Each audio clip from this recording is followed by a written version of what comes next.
Sure. You might. Stupid me, my mother said. 7:30. Why don't you just stay here? 7:30. Take your seat. Before I dabble. Yeah, she's like, "God, that's a bad idea." It was a bad idea. So say your mom was right. How are you? No. Oh, I thought you worked. He's one of the people who told me about the contract. I'm going to call the regular meeting of the Board of Aldermen to order on Tuesday, November 12th, 2024 at 7:30 p.m. in the Aldermanic Chamber, which has been duly noticed in 2 places, including the city's website in accordance with the requirements of RSA 91A. The prayer will be offered this evening by City Clerk Dan Healy, and Alderman-at-Large Gloria Timmons will lead us in the pledge to the flag. Almighty God, we have the high honor and the serious duty to manage the affairs of our beloved city. Fill us, O God, with a spirit of unity and understanding, which enables us to face our multiple problems with a serene mind, with justice and charity for all, so that any and all decisions made by us will always be for the betterment and greater happiness of all our fellow citizens. So help us God. Amen. Amen. I pledge allegiance to the flag of the United States of America and to the republic for which it stands, one nation under God, indivisible, with liberty and justice for all.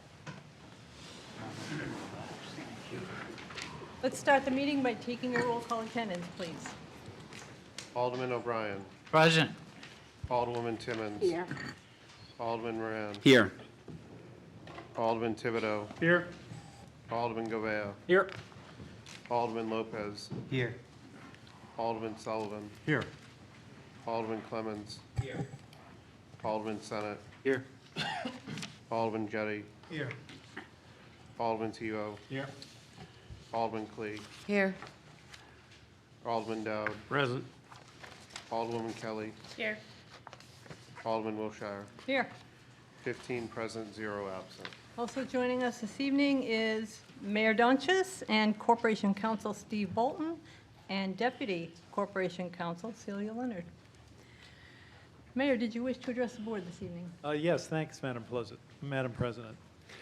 Well, of course, we had our every 4-year presidential national election last Tuesday, and I wanted first to thank City Clerk Dan Healy and his staff for working diligently to make it a very smooth process. Also, all of our election workers in all of the wards, from moderator on down to all the volunteers, the vote counters, everybody who dedicates so much time to making sure that the elections and the voting goes smoothly in all of the wards. One thing that was certainly notable was the number of new voters who came to the polls to register on Election Day. Hundreds and hundreds of people in every ward. I think it was 7,000 or something like that overall citywide. And of course, our volunteers worked hard to make sure that they all got registered and that they all were able to vote. I want certainly to congratulate all the winners, both in our legislative delegation and at the state level, and I will look forward to working with them. Our delegation, like I guess state reps and senators all over New Hampshire. Sorry, I don't know why this is going off. I tried to silence it. I got a new phone and I tried to silence it. There, went off. So they work very hard for $100 a year. The dedication and the effort that they put in for really no compensation whatsoever is really incredible. And I certainly want to congratulate Governor-elect, the governor-elect who is from Nashua and who was a very strong showing. I look forward to working with her and our legislative delegation on anything that we can. I mean, my priority in every legislative session is to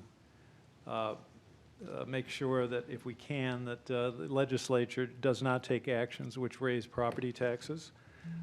And I think that Governor-elect Ayotte is very committed to that as well. So hopefully we will be able to be successful in our next legislative session. Next, Madam President, I wanted to address the elderly exemption proposal, which is before you for the first time tonight. This would expand the elderly exemption in a number of respects. First of all, it would increase the amount of the exemption for all of the categories, and it would, secondly, increase the income qualification level that is required to take advantage of the elderly exemption, and third would increase the maximum assets, putting aside the value of the home that each person could have and still qualify for the elderly exemption. The reason for this, of course, is that we have seen in this revaluation, as in the last one, a continuation of the trend that's been going on for a number of years, which is that the value of homes just goes up and up and up every year. On average, the average home went up in value 20% between the revaluation of 2022 and 2024. And also, the trend continued that the value of commercial properties did not equal that amount. So again, it had the effect of pushing a greater proportion of the taxes onto the homes, which rose more than in value than the commercial property. Of course, the silver lining of all this is that if you look back 8 years or so, the equity which people have in their homes in Nashua is $5 to $6 billion higher than it was 8 years ago. A lot more family wealth. On the other hand, that does not help people pay the bills, and particularly our elderly residents who have lived in their homes for a long time, who have limited assets and income, and who are trying to stay and in their homes, and that's why, of course, I've proposed that we increase the elderly exemption. I think back to 2008, not that long ago, when there were so many homes underwater at that time. That was at the time of the Great Recession, meaning underwater, meaning the amount of the loan on the person's home exceeded the value of the house. Thankfully, that's all been turned around, but now we're dealing with the other side of the coin, which is that values have gone up so significantly that it's affecting the level of property taxes.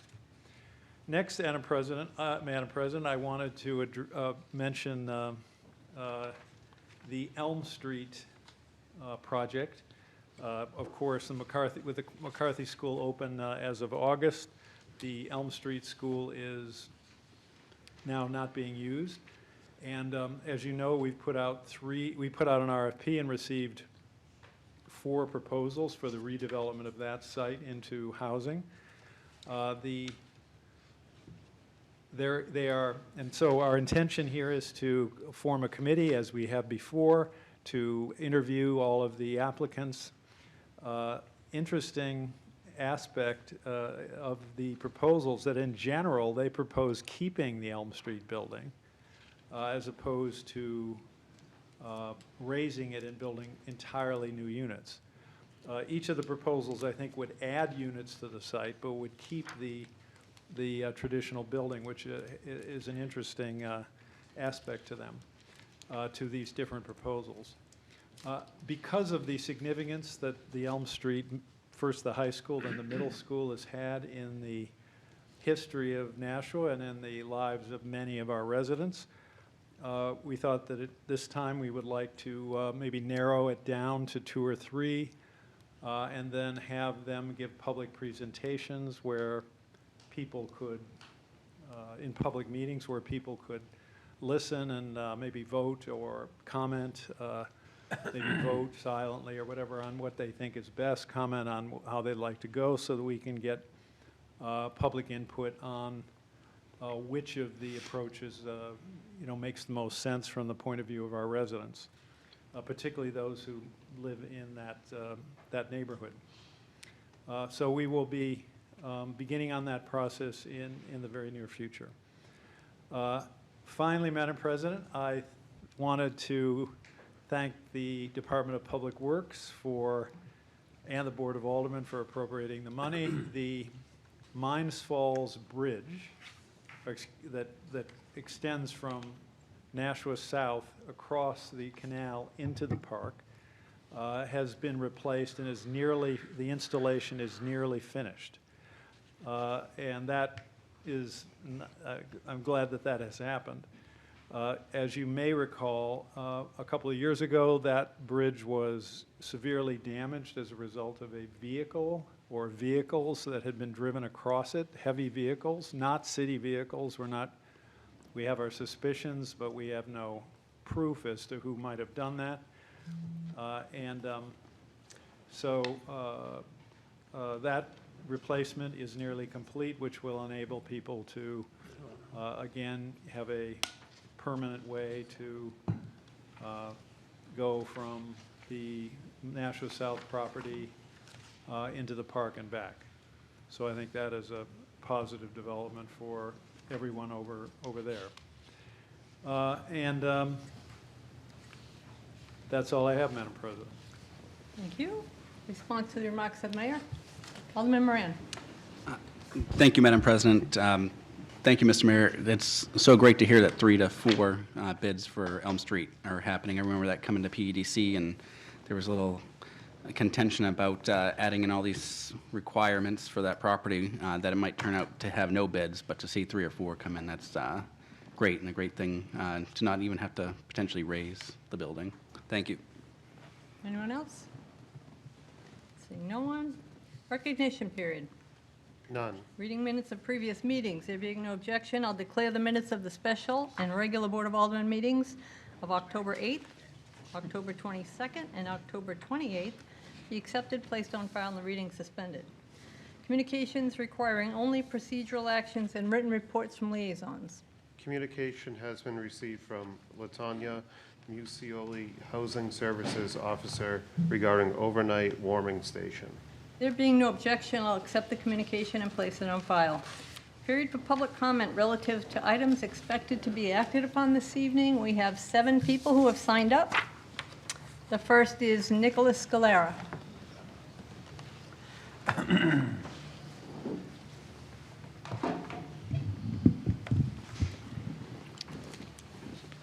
Hello again, Board. My name is Nicholas Scalera, 2 Paddington Place here in Nashua. I'm here to hopefully compel you all to have a good faith conversation tonight regarding and then pass R-24-75. I stand before you all here today struggling to formulate a cogent plea to you all to see the humanity in people whom we have been told to believe are inhuman. Struggling to make sense of a society that, for my whole life, has told me that we are to look out for those who are persecuted and give voice to those who are voiceless.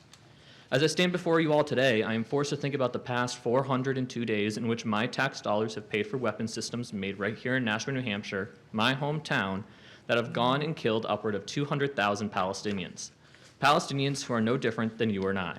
Myself and others have come to you, our duly elected representatives in our city, for months now to try and convince you of the moral imperative that we are being faced with. We have been met with indignance from many members of this board, some claiming that no amount of calls, emails, or messages would ever change their mind, and contempt, racist hate, and vitriol from community members. But again, it remains to be seen whether any of you will have the moral fortitude to vote for Alderman Lopez's resolution. And I ask all of you to ponder to yourselves, why are you against this resolution? There is no money tied to it. No one is asking in this resolution for divestment from the state of Israel. No work must be done by this board if this resolution is to be passed. It is merely the proclamation of the humanity of those who are victims of genocide. Despite my best attempts, many members of this board have continued to contend that this resolution is null because this is not the correct forum. Perhaps the explanation of how Nashua, as the home of multiple military contractors, is intrinsically connected to this conflict and a myriad of others was not sufficient for all of you. The fact that the city has had no issue weighing in on other geopolitical issues, some even in the Middle East, mind you, maybe didn't come across as relevant for you in this process. But something I've not been able to shake is that your proclamations of this resolution not being applicable here flies in the face of reality that so many other municipalities across this nation, but even this state, have passed similar resolutions. Is Lebanon, New Hampshire just upending society as we know it? Is Durham, New Hampshire in some sort of upside-down bizarro universe? In my travels across this state this past summer and fall canvassing for down-ballot races, I didn't see any Twilight Zone activity. I hope you as a board can have a good discussion tonight about this resolution. I wish the conversation had happened earlier in this process, but I hope the debate tonight is productive and not merely performative. Thank you. Sarah Olson?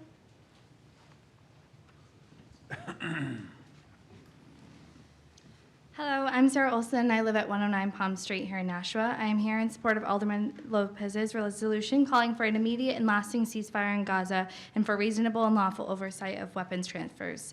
I urge the board to adopt this decision because why wouldn't we? The citizens of Nashua do not want to be complicit in genocide. Let's be better and do better. And I also stand with everything my fellow citizen Nick said before me. I hope you finally listen to him, me, and many others, and that you finally make the right decision. Thank you. Brad Conway?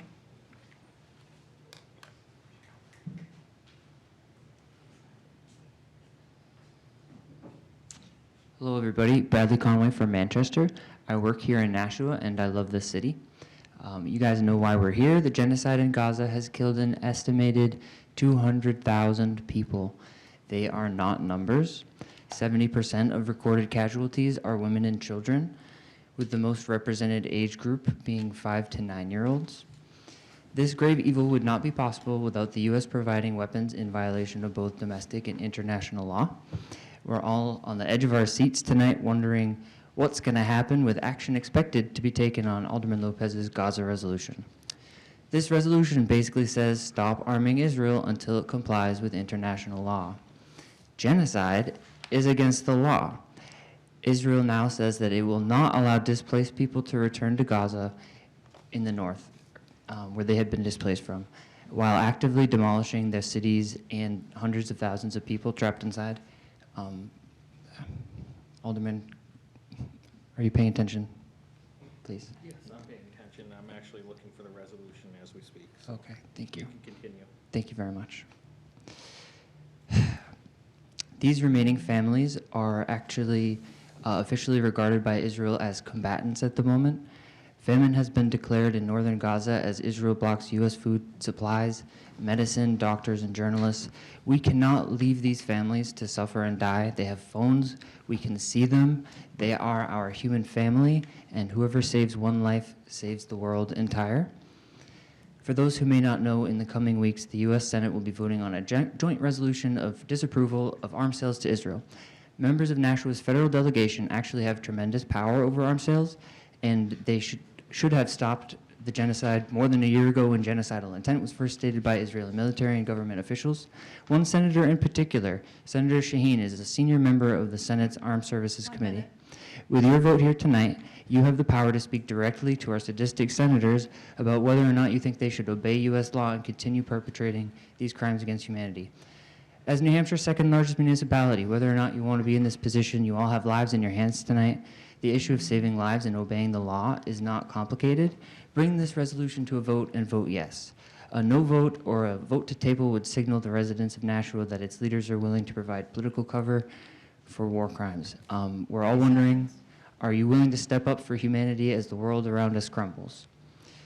I'd like to celebrate, as some of you may have heard, that the city of Northampton, Massachusetts passed a resolution similar to ours, which called for an immediate arms embargo to Israel. It's not unprecedented to take a stand for life-affirming values. Please let us know, is there any hope for our future? Please pass this resolution. And Alderman, I'm so sorry. I'm defensive and I was being a jerk, so thank you all. No worries. Jonathan Spira-Savet?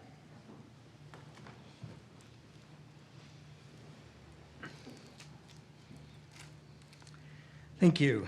I am Jonathan Spira-Savet. I live at 39 Coburn Avenue and serve as Rabbi of Temple Beth Abraham, speaking about R 24075. I am quaking that I might say something that hurts any member of our community or the work I do together with so many fellow citizens here and watching, and board members and city officials. I won't persuade everyone, but I just want to be accountable to the record. In rabbinic fashion, I'll start with what I am not saying. I do not and will not ignore or minimize the ongoing reality for Palestinians or distance myself from it with words like tragic or suffering or complexity, and just stay there. As a Jew, even more than as an American, I am bound up with Gaza morally on a daily basis. And so you know me, I have been a Jewish supporter of Palestinian statehood since 1987. I am not calling any member of this board or any member of our community an anti-Semite.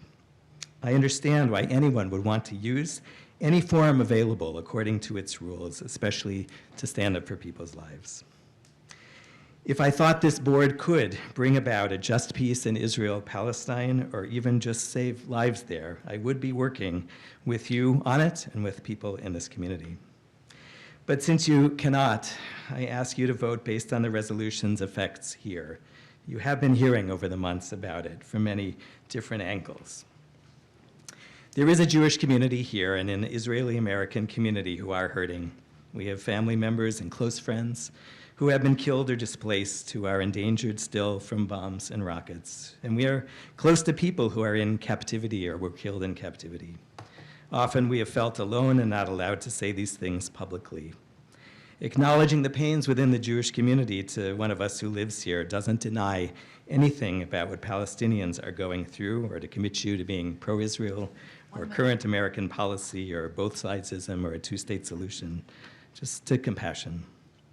We have people and teachers in Israel, Jewish and Arab and Druze as well, whom I think you would regard as heroes for their tenacious hold on the work of human rights and life and justice for everyone in the Holy Land, even in this past year. Rather than identify the conflict in Israel-Palestine with conflicts here, I hope we might find a way to use whatever diversity and democracy and peace we have here to strengthen the peacemakers there. It's not the particular wording that lands with difficulty for Jews. It's just the implication that half the Jews in the world are presumptive world war criminals, not just a regime across the world, but our people. That is not the intent of Alderman Lopez. It's just what it's like to be Jewish in this moment. If I have said anything tonight or over the past months that challenges the work of welcoming that we all need to be engaged with, I want to know from you or from members of the community so I can reckon with that. Thank you. Eleanor Schwartz.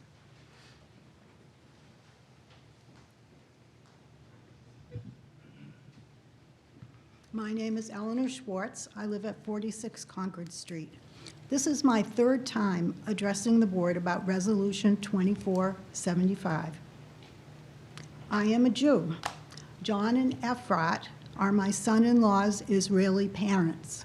John emigrated from England for the professional opportunities in Israel. Ephrat is a 14th generation Israeli. Ephrat's cousin Yossi was murdered in his kibbutz on October 7th, 2023. John and Ephrat, now in their 80s, sleep in their basement because it's closer to a shelter than their living quarters. The first time I spoke to the Human Affairs Subcommittee, I talked about Hamas using civilians as human shields. I quoted an Israeli soldier stating that the bodies of 6 hostages were found in a Hamas tunnel hidden in a child's bedroom in Gaza. The second time, I spoke about rising anti-Semitism. I quoted an Anti-Defamation League spokesman saying that there have been over 10,000 anti-Semitic incidents since October 7th of 2023. And to give an update, just last week, as the anniversary of Kristallnacht approached, Israeli soccer fans were targeted and injured in Amsterdam. I expressed my fear that if Resolution 2475 were to pass, it would encourage anti-Semitism in the welcoming city of Nashua. Tonight, I want to talk about the state of Israel's right to defend itself. The Foundation for Defense of Democracies reported in June that 19,000 rockets had been launched at Israel since October 7th, 2023.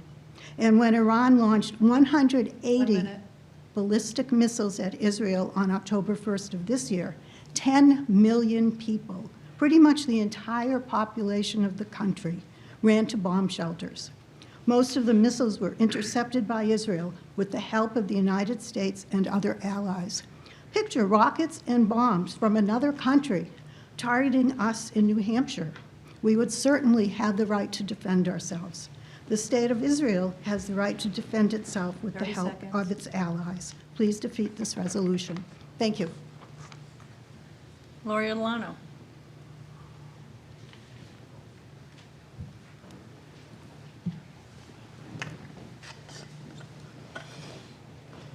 I'll be very brief. If you notice, I signed up for something that's going to be a new resolution, so that isn't on the table to be discussed tonight. So I'll wait, right? That will come up the next meeting, correct? Yes. Okay, thank you. Paula Johnson.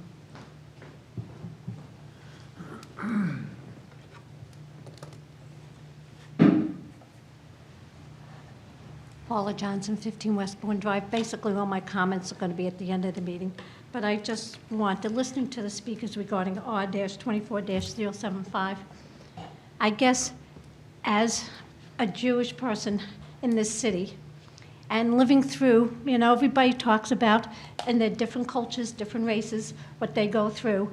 Being Jewish and having anti-Semitic writings and seeing what goes on here, I have a problem with this piece of legislation. I saw what happened to these kids on campuses, students on campuses that did nothing, and they were being attacked, and the Jewish kids. So I'm just saying, I'm going to ask to table this again. It can be tabled and brought up again next year, because I'm going to say it, and I know a lot of people are going to cringe. We've got a new president coming into office. I know Alderman Clemens, but I'm hoping that he's going to try to get peace in the region. I'm sorry, Alderman Timmons, but I got great faith in President Trump. And people might cringe, people might not like it, you all might sit around and laugh and all this, that what you're going to say about him. But you know what? He was bringing peace to the region before, and I believe that he can probably do it again. And you know what? Now's the time that we work together as a community, we work together as a country, and stop being divided and start being united. Thank you. That concludes public comment. Communications requiring final approval? None. Petitions? None. Nominations, appointments, and elections? Business and Industrial Development Authority, John Zimba, new appointment, term to expire November 26, 2027, 24 Boxwood Road, Bedford, New Hampshire, 03110. Cultural Connections Committee, Zhang Lang Zhu, 25 Middle Dunstable Road, term to expire September 30th, 2027, Nashua, New Hampshire, 03062. Greeley Park Advisory Committee, Vicky Donchis, new appointment, term to expire November 12th, 2027, 4 Rockland Street, Nashua, New Hampshire, 03064. Annalicia Law, new appointment, term to expire November 12th, 2024, 78 Concord Street, Nashua, New Hampshire, 03064. Conservation Commission, Megan Cook, member to alternate, term to expire December 31st, 2027, 24 Harris Road, Nashua, New Hampshire, 03062. There being no objection, I'll accept the appointments by the mayor as read and refer them to the Personnel Administrative Affairs Committee. Reports of committees. There being no objection, I'll declare the report of the October 9th, 2024 joint meeting of Human Affairs Committee and Planning and Economic Development Committee be accepted and placed on file. There being no objection, I'll declare the report of the October 16th, 2024 Finance Committee be accepted and placed on file. There being no objection, I'll declare the report of the October 21st, 2024 Human Affairs Committee be accepted and placed on file. There being no objection, I'll declare the report of the October 23rd, 2024 Committee on Infrastructure be accepted and placed on file. And there being no objection, I'll declare the report of the October 28th, 2024 Budget Review Committee be accepted and placed on file. Confirmation of mayor's appointments, None. unfinished business resolutions. Third reading of R-24-075, recognizing the United Nations Universal Declaration of Human Rights and urging the responsible and moral oversight of and accountability for military equipment used by international allies. Alderman Lopez. I'd like to make a motion for final passage of R-24-075, and I'd like to speak on it. Alderman Lopez. So I hope that individuals who are supporting this recognize that a third reading is unusual and that it does reflect that the board did at least contemplate this legislation. That being said, we also have to acknowledge we've had virtually no additional discussion at the Human Affairs Committee. I appreciated that this board extended the interest in continuing the dialogue, but we didn't have any further submissions or any additional participants to that effect. I did try to work on some possible amendments or resolutions based on input from the aldermen on the committee who did participate, but ultimately it was expressed in some of those meetings that trying to overly redact, amend, or fundamentally alter the legislation could potentially be disrespectful to either side and the events that transpired. I could replace it all with Nashua is a city of kindness. We want to support peacemakers overseas, but that doesn't really speak to the issues underneath it. I think in terms of the construction, pointing out our role here as municipal leaders and that we support respectful dialogue and disagreements in a productive way. We recognize that it's important to be a welcoming city and we don't accept any acts of anti-Semitism or anti-Palestinian sentiment. Those were the key parts of the resolution for me. I wanted to make a role statement saying we are municipal authority and that people here in our community are welcome to speak. Even if the resolution doesn't pass, I think we made the point and demonstrated that people can come here for public comment. They can disagree, sometimes vociferously with our aldermen. And that even if we don't like what they're saying, we are hearing what they're saying. So I just want to make it clear that I intended no disrespect towards the Jewish community or the Jewish faith. I don't consider them synonymous with the activities of the state of Israel at this time. And I think that Nashua, regardless of what the resolution that we state, is a welcoming place. It does allow our residents to express themselves, and I want to express at any occasion my support for residents who feel like they need to be heard, especially when issues are facing them are deeply personal. Alderman Moran. Thank you, Madam President. I motion for indefinite postponement. Motion is for indefinite postponement. Discussion? Not debatable. Yes, it is. I think it It is. is? Oh. It is debatable. It's debatable. Yeah. Alderman Clemmons. Thank you, Madam President. So, this is difficult for me because I understand everyone who spoke this evening and their concerns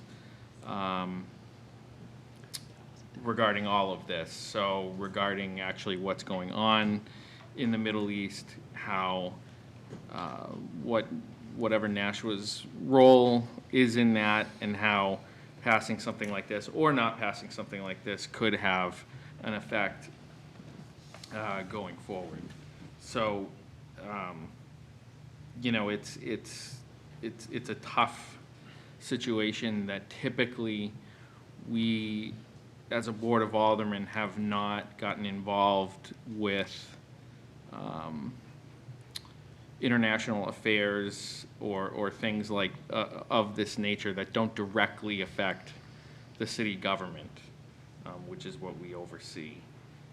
If there was something that was directly affecting the city government and how we govern, I'm sure in the past we have made statements of like this, or we could. But I will say that I want to be on the record that, you know, I like the last sentence of this resolution. And that's that it says that the Nashua Board of Aldermen expresses sincere solidarity with the innocent victims of violence overseas and denounces any rise in Islamophobia, anti-Semitism, and anti-Palestinian sentiment, and encourages respectful, productive dialogue on matters of international disagreement. That is something that I fully support and believe in. I wouldn't go so far as to say that I would amend the legislation to just simply say that. However, I'd be interested to hear if my colleagues have any thoughts on that.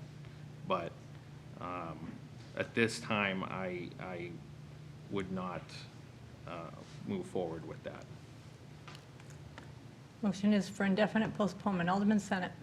Thank you, Madam President. I want to echo my colleague at large's comments in regard to the final statement of this resolution, and just go on record as saying that throughout the discussion, bouncing back and forth between this board and the Human Affairs Committee, I had actually drafted up at least two amended resolutions. One was amendments to the language that's before us, and one was really just a complete rewrite that said basically what the last paragraph here says, but in way too many words.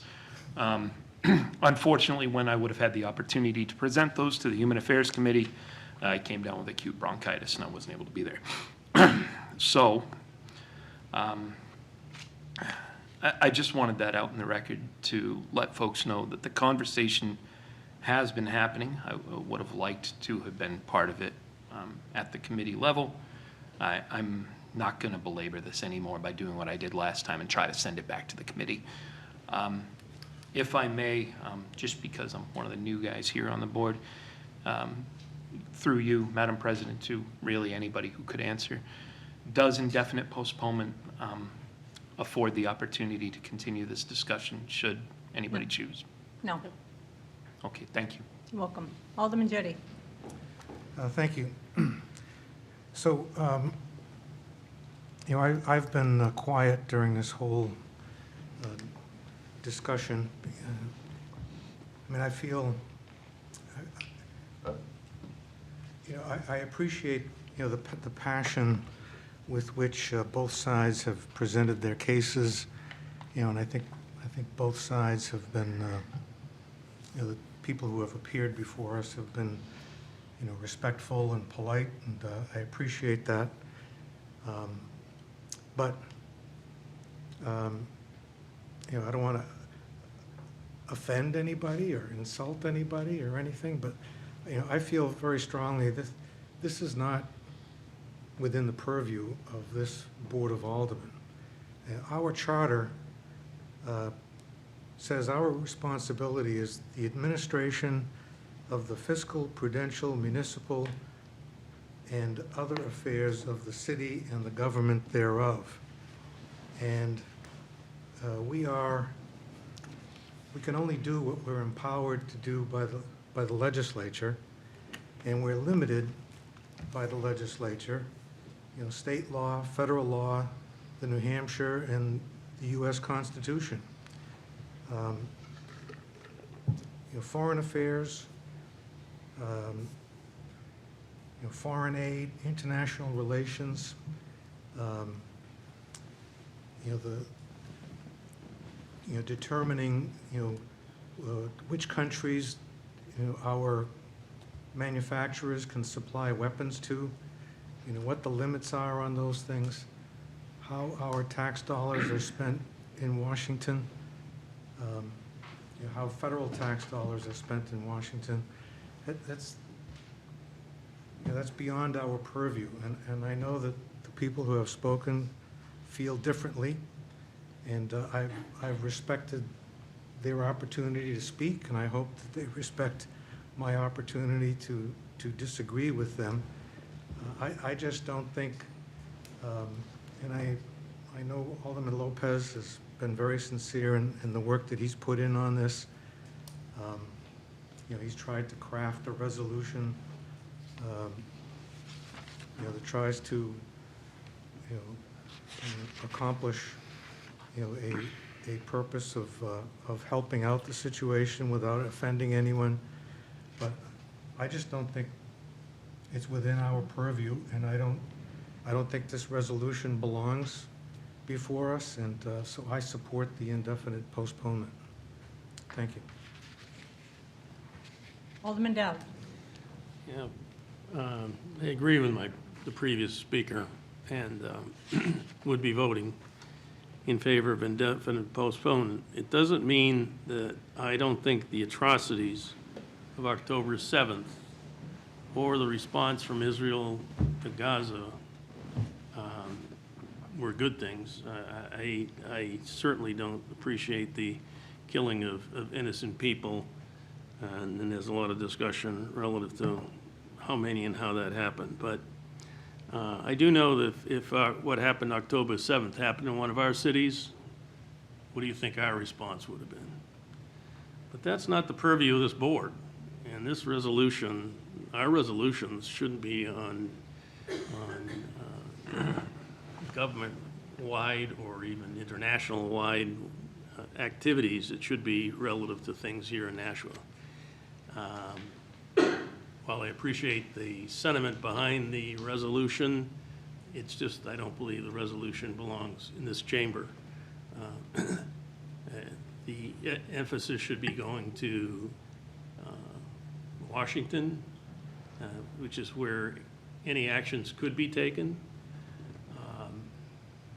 And, you know, it's an atrocity on both sides. That's what war is. I've been through several of them, going all the way back to Vietnam. And there are also always innocent people being killed. It's part of war, unfortunately. That's why we don't want wars. And but I will support the indefinite postponement because I just don't believe the legislation belongs here. Motion before us is for indefinite postponement. Any further discussion on that? Alderman Clemmons. Thank you, Madam President. Yeah, I just wanted to state one further thing.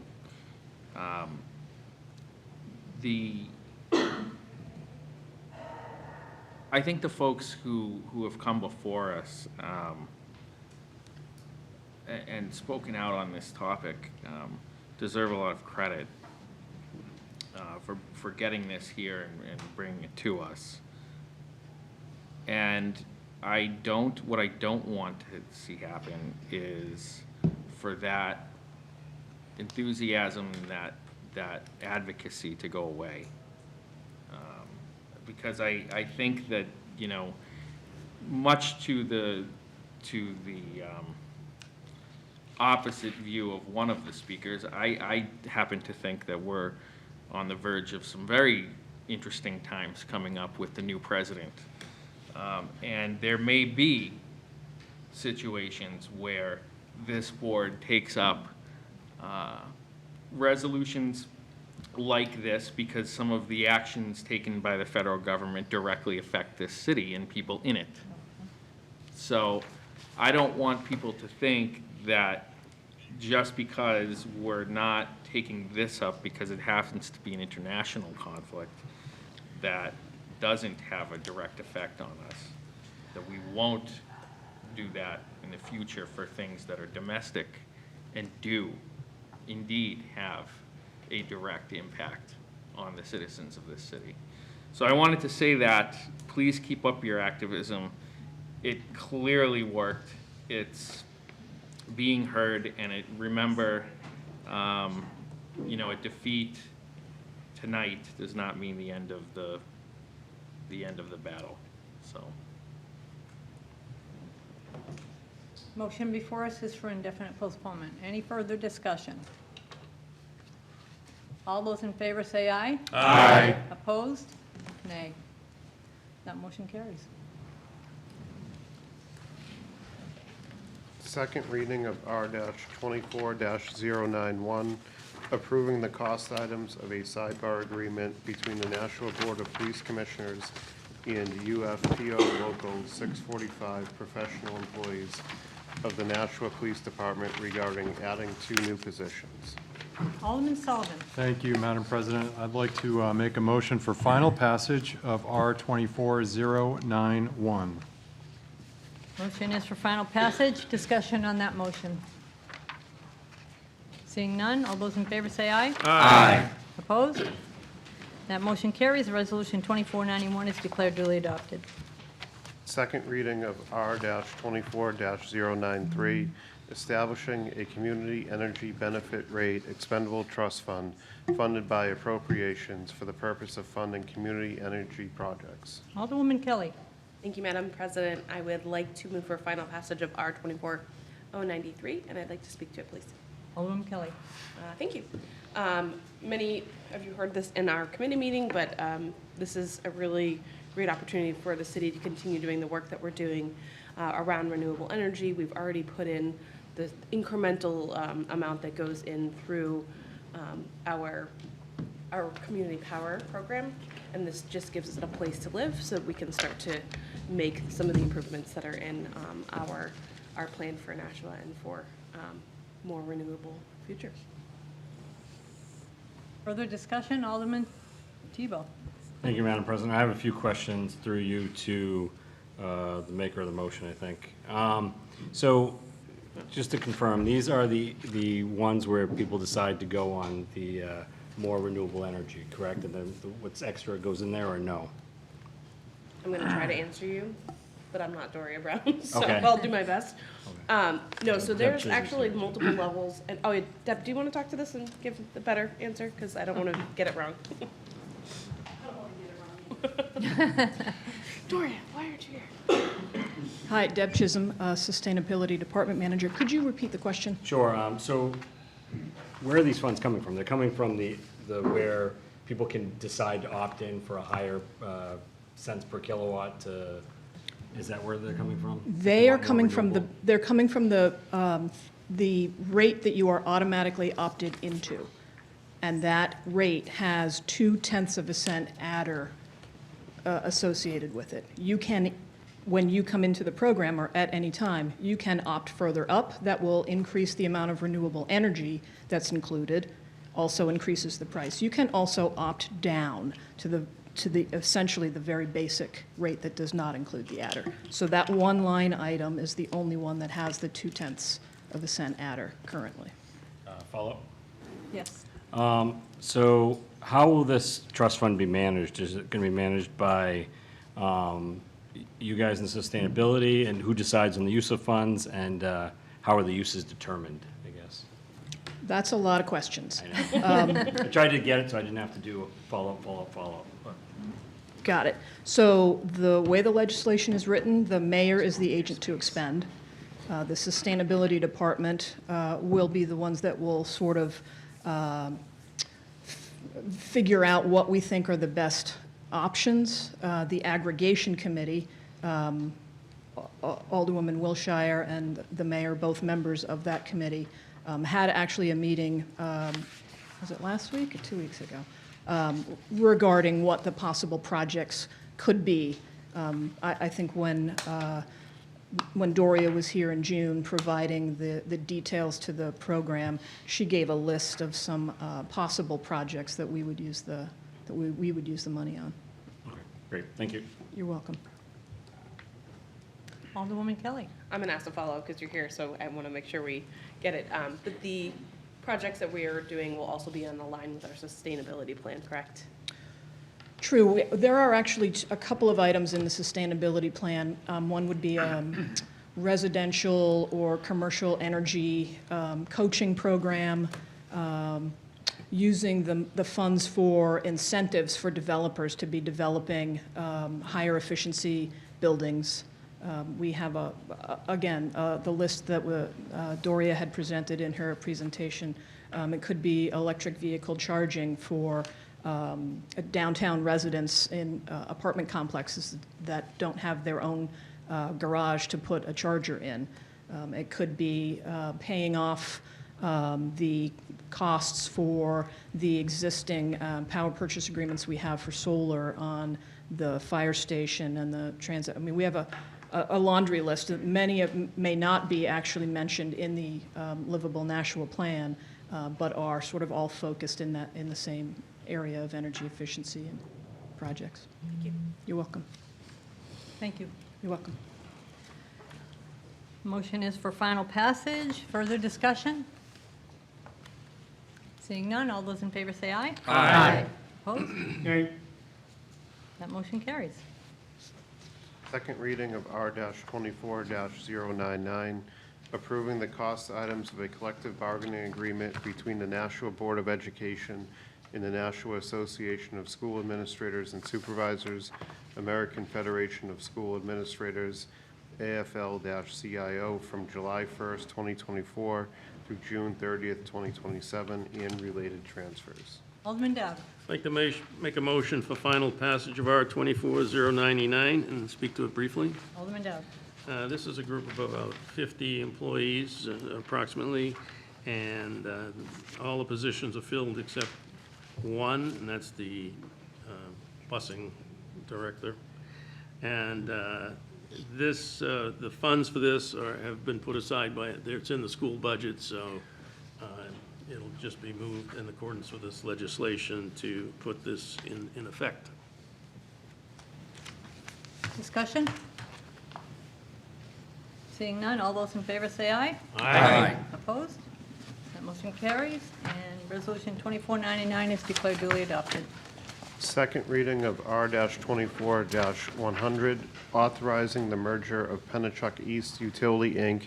with and into Pennachuck Waterworks, Inc., and the merger of Pittsfield Aqueduct Company, Inc. with and into Pennachuck Waterworks, Inc., in other related actions. Alderman Clee. Thank you, Madam President. I motion for final passage of R-24-100, and I'd like to speak to it, please. Alderman Clee. Thank you, Madam President.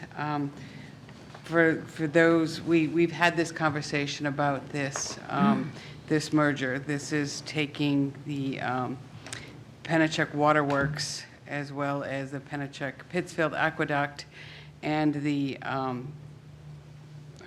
make sure I have this one, as well as the PEU, or the Pennachuck East Utilities, and putting all of them under the Pennachuck Waterworks title. So it would put all three of those into one of them. By doing so, in the end, what it will do is it will create a three-tier system as far as the rates will do. When the presentation was given, one of the conversations, and I know many of the anxieties that have had, is that Nashua will bear the brunt of this merger, and that it will raise the rates. And I hear this all the time. The conversation went that 81% of the single-family homes within the city will find that they have a lower rate. 91% of the multifamily homes in Nashua will have a lower rate than they have currently. And this is within the city of Nashua. There were many other issues that we were concerned about. And Pennachuck came to us, spoke to us about how they were going to be able to figure these out. The conversations that they'd had, I hope that the aldermen, your questions had been answered. And if you hadn't, that you had spoken to Pennachuck. They are here today to answer those questions. If not, I'm happy to answer them. The individuals that are here, we did have the special water committee meeting. No one other than the committee members showed up, so I'm assuming that that's because your answers, the questions to your answers were there. I'm happy to answer any of your questions rather than to belabor and me give a presentation that they've already given to you. Madam President, I think That's I'm fair. done with my conversation. Thank you. That's fair. Discussion. Alderman Sullivan. Thank you very much. So to your point, I commend the special Pennachuck Committee on holding that meeting. I listened to it again this morning on my way in while I was driving, so I was able to pay attention to both the meeting and drive at the same time. But it was, I like the fact that you asked very pointed questions about rate differential specifically around multifamily homes, and I think it was answered at least 3 times.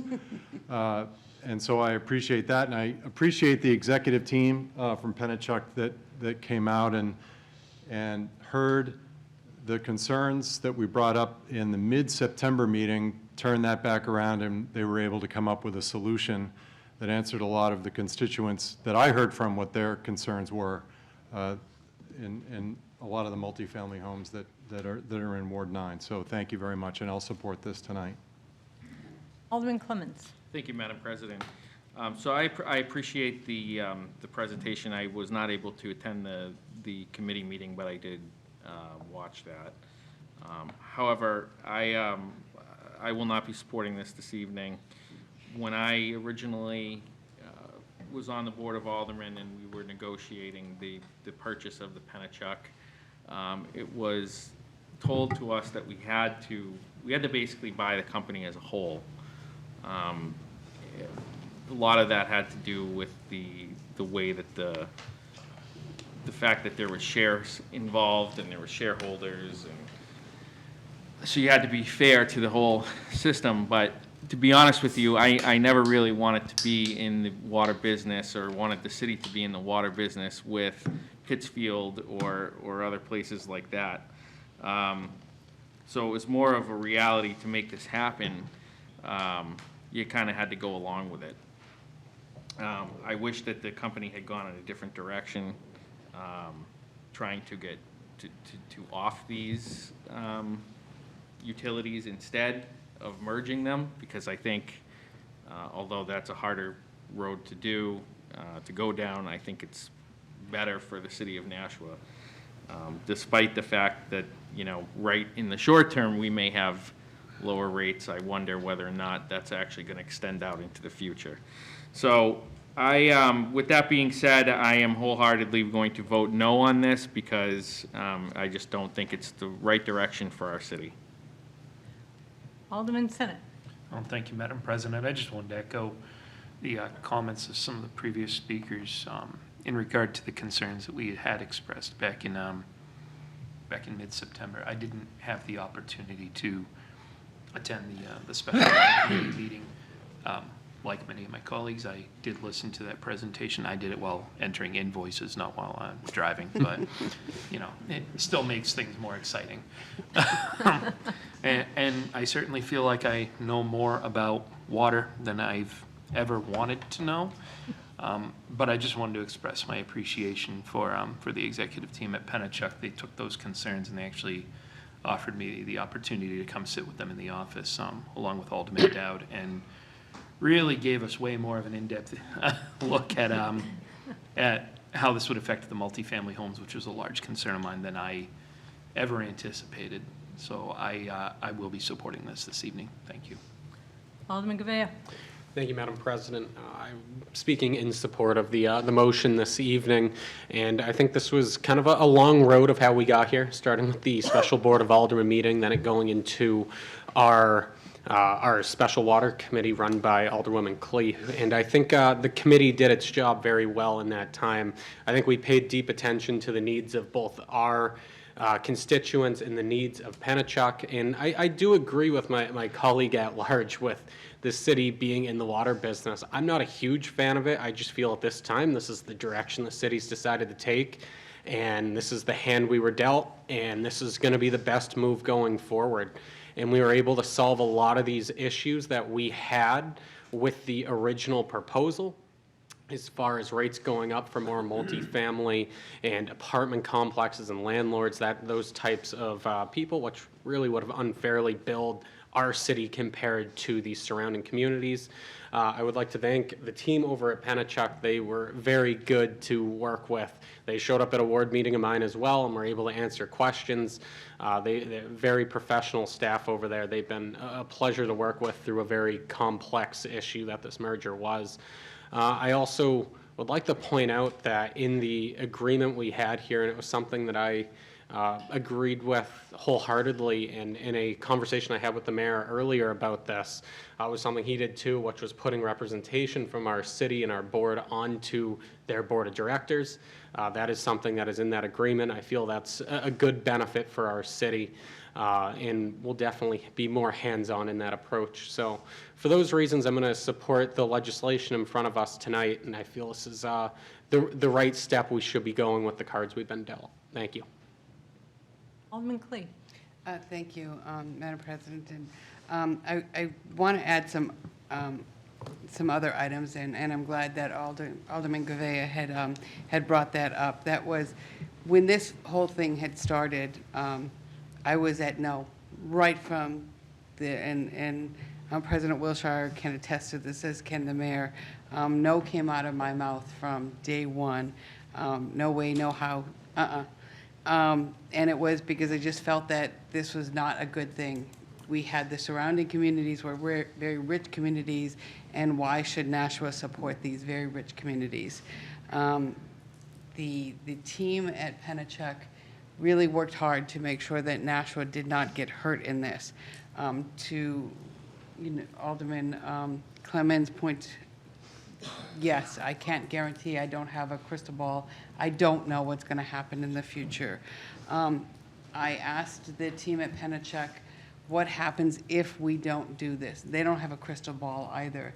But I do know that the rates are going up no matter what. They will have to do a rate increase.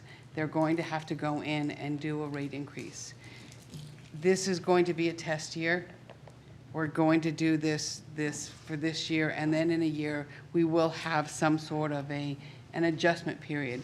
What we do know is that as a collective, the more users that we have in this pool, the more water that gets used, the rates tend to go down.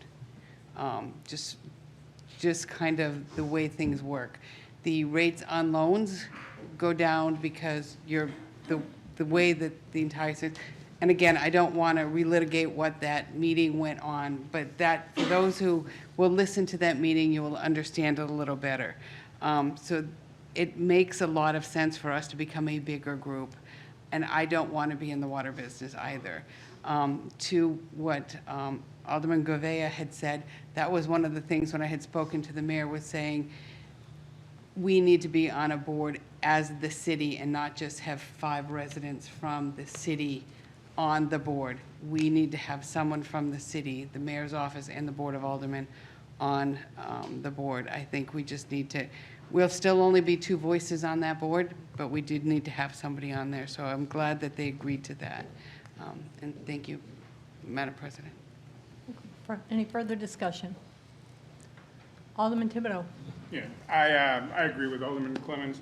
I don't think a city or government should be in the utility business, water or electric. But like other aldermen have said, that we're already in it. So I will be supporting it, but I don't believe the city should be involved in the water business. Alderman Clemens. It's not that, and I just want to clarify something. It's not that I don't think that we should be in the water business. We're in a lot of different businesses in the city. What I don't think we should be in is in the water business in Pittsfield or wherever. And that's kind of my issue with this. And the other thing is, we purposely left out somebody from city government on that board on purpose. And we did that because we wanted an arm's length to ensure that the board had independence, but that when things like this came, this board could make a decision and say yes or no. I don't like the idea of having somebody from the city on that board. I think it's, I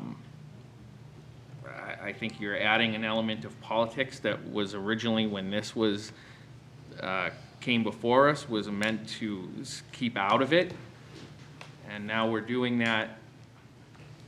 And so I just, there's a lot of reasons I'm voting no on this tonight. I understand what you're saying, Alderman Clemens, because I was on the board when the acquisition happened, and the city said, we are not going to run Pennachuck. And so my feelings of having someone on the board were, I didn't agree with it. But as they spoke to us and as things came together, I think it might be wise to do so. So I will be supporting it. Further discussion? Seeing none, all those in favor say aye. Aye. Opposed? Nay. That motion carries. Resolution 24-100 is declared duly adopted. Second reading of R-24-101, authorizing the mayor to negotiate and execute a settlement agreement by and among the City of Nashua, Pennachuck Waterworks, Inc., and Pennachuck East Utility, Inc., Pittsfield Aqueduct Company, Inc., and all other parties to docket number DW 23-101 before the New Hampshire Public Utilities Commission. Alderman Clee. Thank you, Madam President. I motion for final passage of R-24-101, and may I briefly speak to it? Alderman Clee. Thank you. This piece of legislation is just basically authorizing the mayor or legal counsel to execute the settlement, just more or less what it says, to dot the i's, cross the t's, and to make sure that everything happens as we have just discussed, and so on. And nothing more than that. Further discussion? Seeing none, all those in favor say aye. Aye. Opposed? Nay. That motion carries, and Resolution 24-101 is declared duly adopted. Second reading of R-24-102, relative to the transfer of $26,809 from Department 142 Woodlawn Cemetery to Department 140 Pinewood Cemetery. Alderman Senate. Thank you, Madam President. I'd like to make a motion for final passage of R-24-102. Motion is for final passage. Discussion on that motion. Seeing none, all those in favor say aye. Aye. Opposed? That motion carries, and Resolution 24-102 is declared duly adopted. Second reading of R-24-103, establishing a Nashua Mill Yard Dog Park Expendable Trust Fund funded by donations. Alderman Tebow. I'd like to make final passage of R-24-103 and speak to it briefly. Alderman Tebow. Thank you, Madam President. Everybody likes dogs, everybody likes dog parks, everybody likes not spending our own money, so it's all by donation, so I would think this is maybe the best legislation on the docket tonight, so please support it. Alderwoman Kelly. I don't know how I follow that. But I wanted to commend the committee with Amber Morgan as the chair, I believe, who've been working towards this. And obviously, this is a solution that allows us to raise non-taxpayer money to get this dog park put in. And I want a dog, and I'm going to say it on the record so my husband hears me. Alderwoman Kelly wants a dog. Motion before us is for final passage. Alderman O'Brien. Thank you, Madam President. As a former dog owner, unfortunately, my dog passed away. Yes, his name was Obi, like everybody else in the family. But I don't know if the Don dog was a better Bruins fan or me, But I used to enjoy those moments of watching the game. And I asked a question during this committee, if people can make a memorial gift, and it was said yes. And I can't think of a better way to remember a loving pet in the family. So I just want to make the public aware of that as well. So thank you. Motion is for final passage. Further discussion? Alderman Lopez. Sorry, I just want to make sure that we're also acknowledging the many, many contributions that Alderman Clee has made to the Animal Dog Park Advisory Board. She's been a very, very strong advocate of it. I know when it was originally conceived, I was an initial supporter because residents living along the rail trail had said, we really need a dog park in Ward 4. But the project between Amber Morgan and Trish could not have been in better hands. I know that committee does struggle sometimes to meet quorum because it meets really early. But they've done a lot of conscientious work. They've done a lot of really effective planning and organizing. I think establishing the trust fund so that the public can now support and engage in this is a great step, and I think it will add a very much needed amenity for the city of Nashua, not just from the recreational standpoint, but also from a public health management perspective. Motion is for final passage. Further discussion? Seeing none, all those in favor say aye. Aye. Opposed? That motion carries, and Resolution 24-103 is declared duly adopted. Unfinished business ordinances. None. New business resolutions. First reading of R-24-110, authorizing the mayor to enter into a Fifth Amendment to concession agreement with Granite Diamond LLC. Additional sponsors, Alderwoman Kelly, Alderman Dowd, Alderman Senate, Alderman Clemmons, Alderwoman Timmons, Alderman O'Brien. Given its first reading, I will assign that to the Finance Committee.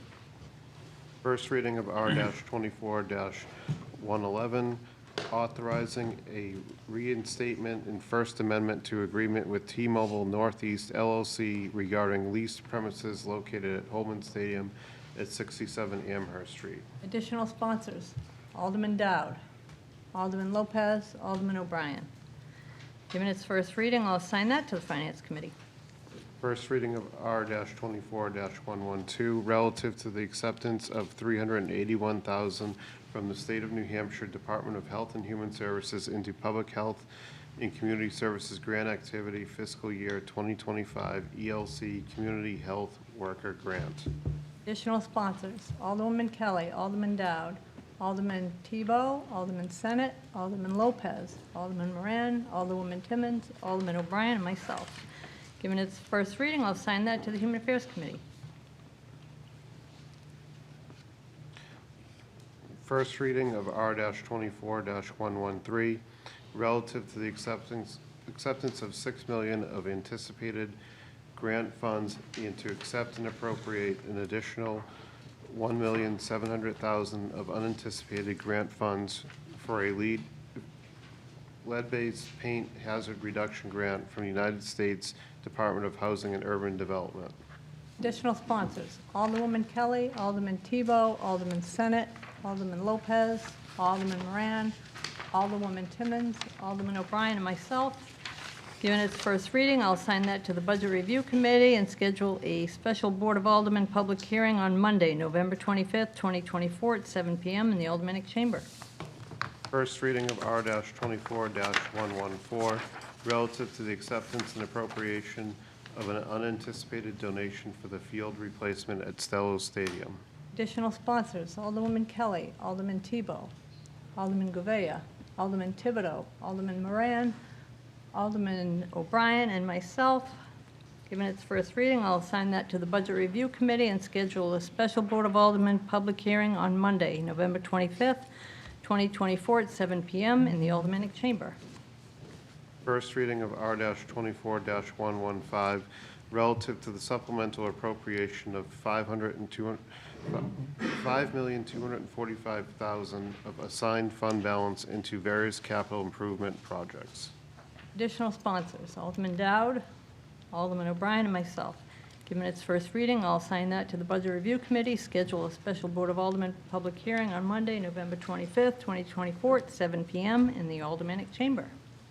First reading of R-24-116, relative to the supplemental appropriation of $800,000 of assigned fund balance into Department 128 Risk Management, account 89650, transfer to Property and Casualty Self-Insurance Fund for the purpose of rebuilding a fire truck. Additional sponsors, Alderwoman Kelly, Alderman Dowd, Alderman Clee, Alderman Tebow, Alderman Senate, Alderman Clemmons, Alderman Lopez, Alderman Govea, Alderman Thibodeau, Alderman Moran, Alderwoman Timmons, Alderman O'Brien, and myself. Given its first reading, I'll assign that to the Budget Review Committee and schedule a special Board of Aldermen public hearing on Monday, November 25th, 2024 at 7 p.m. in the Aldermanic Chamber. New business ordinances. First reading of O-24-039, no parking on a section of the west side of Quincy Street. Additional sponsors, Alderman Clee, Alderman Moran, Alderman Thibodeau. Given its first reading, I'll assign that to the Committee on Infrastructure and consult with city traffic engineer. Okay. They were consulted. First reading of O-24-040, amending the ordinances regarding individual sewage disposal systems. Additional sponsors, Alderman Dowd, Alderman Tebow, Alderman Moran, Alderman O'Brien. Given its first reading, I'll send that to the Personnel Administrative Affairs Committee. First reading of O-24-041, increasing the elderly tax exemption amounts in the maximum allowed individual and combined net income and asset amounts. Additional sponsors. Alderwoman Kelly, Alderman Dowd, Alderman Clee, Alderman Tebow, Alderman Senate, Alderman Clemmons, Alderman Lopez, Alderman Thibodeau, Alderman Moran, Alderwoman Timmons, Alderman O'Brien, and myself. Given its first reading, I'll sign that to the Personnel Administrative Affairs Committee. Period for general public comment. We have 6 people who have signed up to speak. Stephen Scare.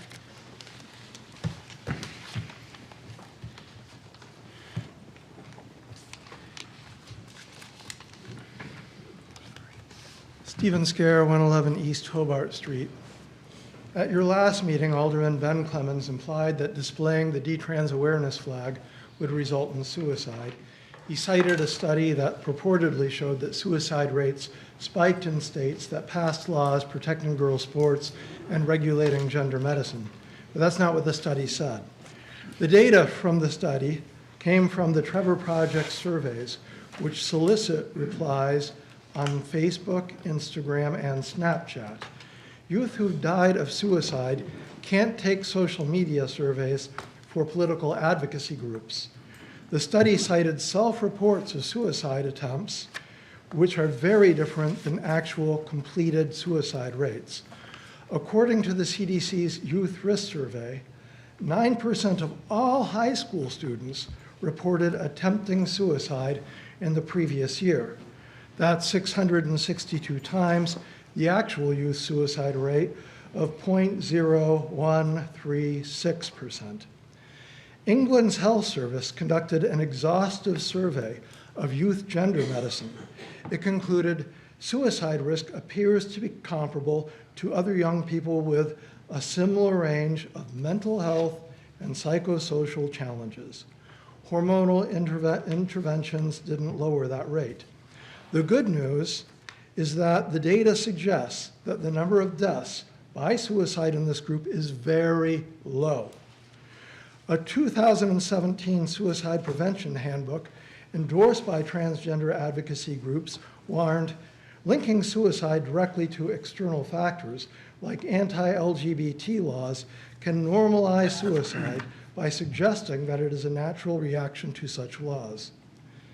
Detransitioner Prisha Mosley said, Alderman Ben Clemmons is irresponsibly spreading suicide myths and subsequent contagions among the most vulnerable of his constituents.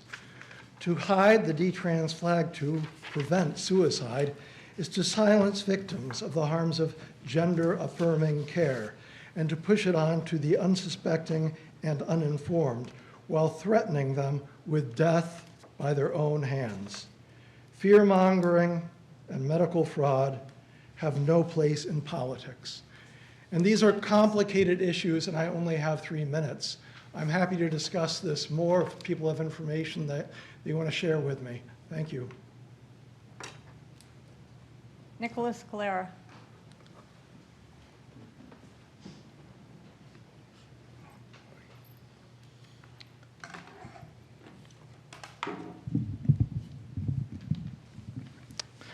Hello, Board. Nick Scalera, 2 Paddington Place here in Nashua. I am disheartened that you all decided that that the ceasefire resolution did not have a place here. I obviously think it does, seeing as we've been happy to do it about a myriad of different situations. And I want to talk about some of those situations that don't really have to do with politics. It was raised during the discussion around this resolution that resolutions have to be done about the inner workings of the city. That just simply isn't true. The city has passed many a resolution about many asinine things, about what baseball team we think is the best, what candy bar we like the best. The resolutions does not have to be the intricacies of waterworks or sewage systems here in the city. It just simply isn't true. Furthermore, I just find it very interesting why we could not have any sort of reasonable debate about the merits of this resolution, but other things that actually cost this city things, money, time, resources, actions, get no debate at all. Last Board of Aldermen session, there was no debate regarding R-24-108, which allocates $3.5 million for a new police training facility. No debate about that. In one right next to one of the poorest neighborhoods in our city.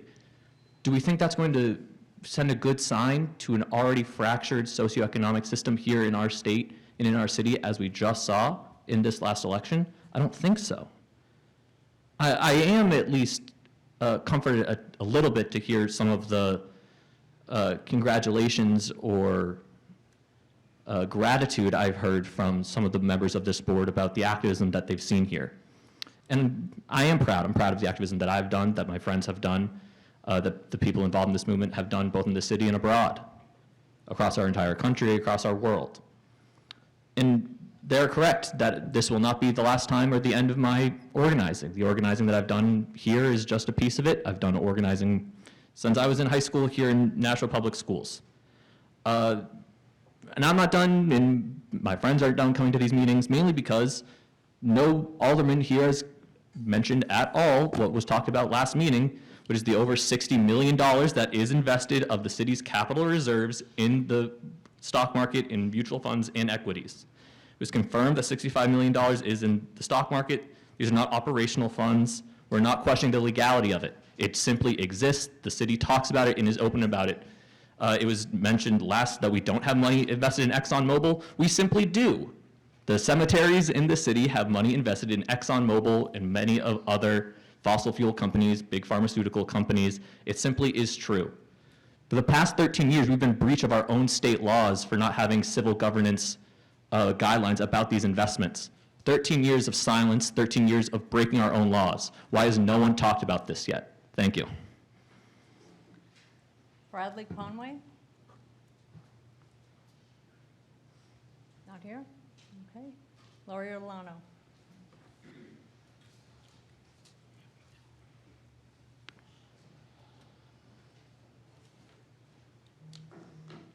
I have my stopwatch running. Lori Ortolano, 41 Berkeley Street. I wanted to speak to you briefly about your meeting on October 28th, but that was 3 meetings, a public hearing about the Stello Stadium turf, followed by a Budget Review Committee meeting, followed by a special Board of Aldermen meeting, all packed in one night. I think that whole evening lacked transparency, and I was really disappointed to watch that on YouTube a couple days later. I wasn't able to attend.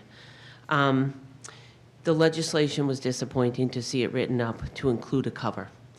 You know, I think the cover issue wasn't brought forward to the public, and I think we got to start thinking about pumping the brakes on our spending. You've got a public hearing coming up on, November 26th, that's going to have 10 spending items on it. It's going to be one heck of a big public hearing.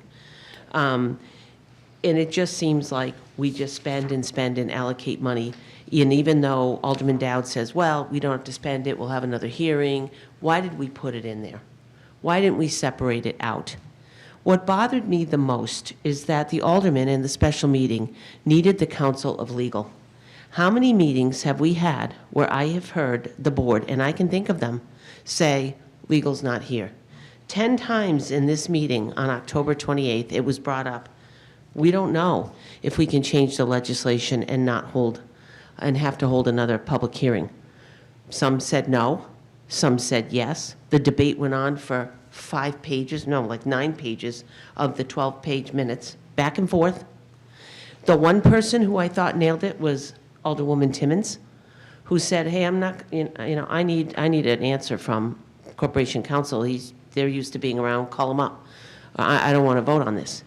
And Ms. Wilshire, you said to her, you have to. You're here, you have to. Well, under Mason's legislative rules, you're permitted not to vote on something if you don't have enough information. And this board did not have enough information. However, you wrote your own rules in this chamber that said the only way you can abstain is if there's a conflict of interest, or you can't be here. The thing I would have done differently from Alderman Timmons is I would have gotten up and walked out. I would have said, okay, I'm going to leave, and I'll be back in 5 minutes when you're done. I think it's wrong to have a city policy that mandates that aldermen have to vote if you don't have enough information. We have 4 attorneys in our legal office making $600,000, and everyone was afraid to pick up the phone and call him. One alderman said, he'll yell at us. You said, Ms. Wilshire, I won't call him. I'm not going to do it. Somebody else wants to. But a meeting will end and you'll say, hey, Steve, I'll meet you over at the casino for drinks. You're fine for doing that, but you don't assist your chamber in getting the information they need to do a vote. And I just thought that was terrible. And I'd like to know tonight, what was the answer to your question? Legal's here. I think we should know. Thank you. Mike O'Connor?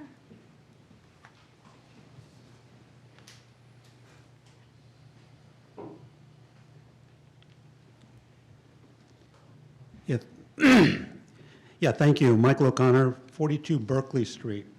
So Trick or Treat was great in North Nashua this year. Perfect weather and lots of nice, polite kids. Our neighbors across the street kept count, and they shared that they had over 600 kids. I am biased, but our neighborhood does a great job. The few issues I saw were due to the poor condition of our sidewalks. We have many sections of unsafe sidewalks in our area. One neighbor erected barriers to keep kids off the worst sections of his lot. Most parents kept their kids on the street.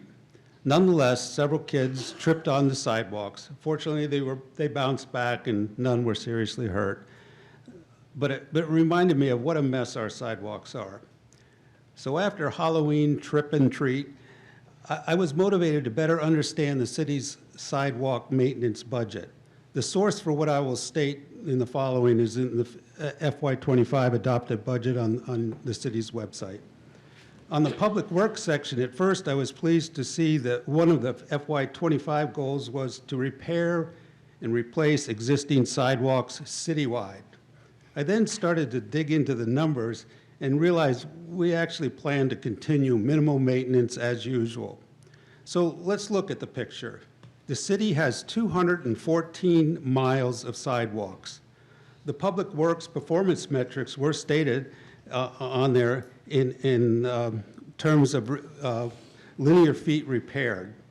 So from that, in fiscal year 24, one can extrapolate that 2,015 linear feet were replaced or repaired. So let's actually think about what's required. 214 miles of sidewalk equals 1,129,920 linear feet. So in fiscal year 24, 0.17% of the city's sidewalks were repaired. The allocation for sidewalk maintenance in fiscal year 24 was $179,286. The sidewalk maintenance allocation in the FY25 went up $2,500. So from that, one can assume that the city's capacity this year, you'll be able to, again, repair approximately 2,000 linear feet once again. So is this adequate for the need? Let's consider a rough estimate using what one can find on the web. Generally, municipalities plan to replace sidewalks every 20 to 30 years. So let's assume it's 30 years for Nashua, just for an approximation. That would mean we should plan to replace approximately 7 miles of the 214 miles every year. Your time is up. 7 miles equals 36,960 linear feet. Your time is up, sir. Okay. It's an inadequate job that we're doing on city sidewalks. Committee announcements. Oh, I'm sorry, remarks. Oh, I'm sorry, Mrs. Johnson. No. I didn't intentionally. That's okay. I'm not offended, don't worry. Okay. Paula Johnson, 15 Westbourne Drive. I'm going to speak regarding O-24041. I think all of you got a copy of my spreadsheet and all the information. You know, there's a real problem here. We keep going up on what our assets are, but we forgot that us seniors, we're not elderly, we're seniors. I'm 71, my husband's 76. I'm a proud 71-year-old woman. We work, and we're not looking at our wages. Our Social Security is considered wages, but that's unfair because it is really an entitlement because we've had senators say it's an entitlement. So if it's an entitlement, I shouldn't have to pay taxes on it. And there's lots of people that get entitlements that don't pay taxes. They're free entitlements with taxpayers' dollars. So the mayor, in his wisdom, decided that, and I've said to him before, that married and single should not be considered the same as far as wages. If you look at the IRS sheet that I sent also, you pay taxes on single, married, household, married, whatever. But we're looking at married and single people together for income. And nice of you, Mayor, to raise it by $3,000, considering inflation and everything that's happened to all of us. Many of us have had to pick up extra jobs in order to pay our taxes. Mine went up 22% again this year. So, of course, you know, Social Security that I pay taxes on, that's considered income, doesn't cover my taxes. You know, my husband and I would be out in the street. And you have to think about all of us seniors, how many years we've lived in our homes and how much we've paid towards the city and everything. And so I hope you're going to take a good look. I'll be more than happy to work with everybody on this because I think you have to take a look at it from our point of view. You know, some people don't like seniors. We shouldn't have senior housing here. But, you know, senior housing would open up single-family homes for more young couples to move in here and have kids, so we can also be able to have more kids in school. I'm also going to request publicly, I'd like to see the $45 million in investments. I'd like to see where it is, and I'm asking here, I guess, under the right to know law. So I hope I'm going to be able to get that via email. I want to see where all our investments are going and what companies out there. I want to make sure if this is pension investment and whatever the other $20 million is, that we're making sound investments for the city because we, the taxpayers, can't afford to pay anything more to the government here because you don't think about us and what it's costing us and whether or not we can live anymore, especially as seniors. We're not elderly, we're seniors that are very active, more than the young kids. Thank you. That concludes public comment. Remarks by members of the board. I'm going to start over here tonight. Alderwoman Kelly. Thank you. I wanted to just comment on the election. I know that our clerk did an incredible job. We had record turnout, record new voter registration. Somewhere over 7,000 people came to vote, to register to vote on Election Day. So was glad to hear of the participation by so many Nashwans, and I heard of no big issues, so great job on that. I liked the trip and treat is what he said, because sidewalks has been something that we've been brought up continually about. We're constantly, you know, up against a lot of infrastructure, and I think it's something we need to think about. I've been an advocate and a constantly talking about we allow new builders to pay into a fund instead of putting in the sidewalks, but the money that they put in the sidewalks is not enough to actually build those sidewalks. So we're constantly working at a deficit.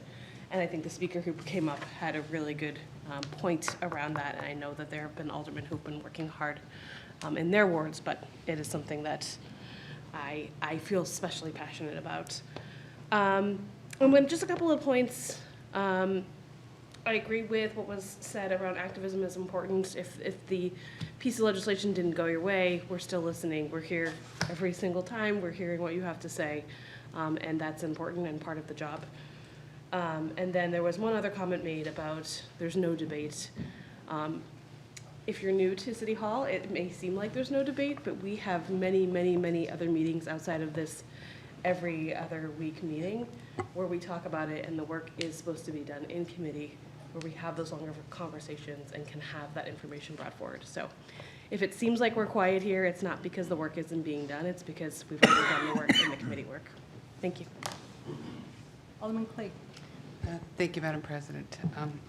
I think the trip or treat comment was unkind, and I'm going to say that. The reason I say that it was unkind was because I think the speaker knows that I personally have tried to get those sidewalks done, and part of the reason why the sidewalks can't get done is that the residents don't want to see those old trees taken down. The Berkeley Street trees would have to be all taken down to get those sidewalks fixed. They would have to be removed, and they would have to be cleared. And personally, that's the only way they're going to get down. And Public Works many times have wanted to come in and taken those old trees down and fix those sidewalks. The only way of fixing those sidewalks is to get those trees down, to get those roots out. And some of those roots are coming from trees that are on people's lands, not just within the barrier there. I think it's time that they have to come down. It is going to change the character of that street. But it is time, and they're right, it is time.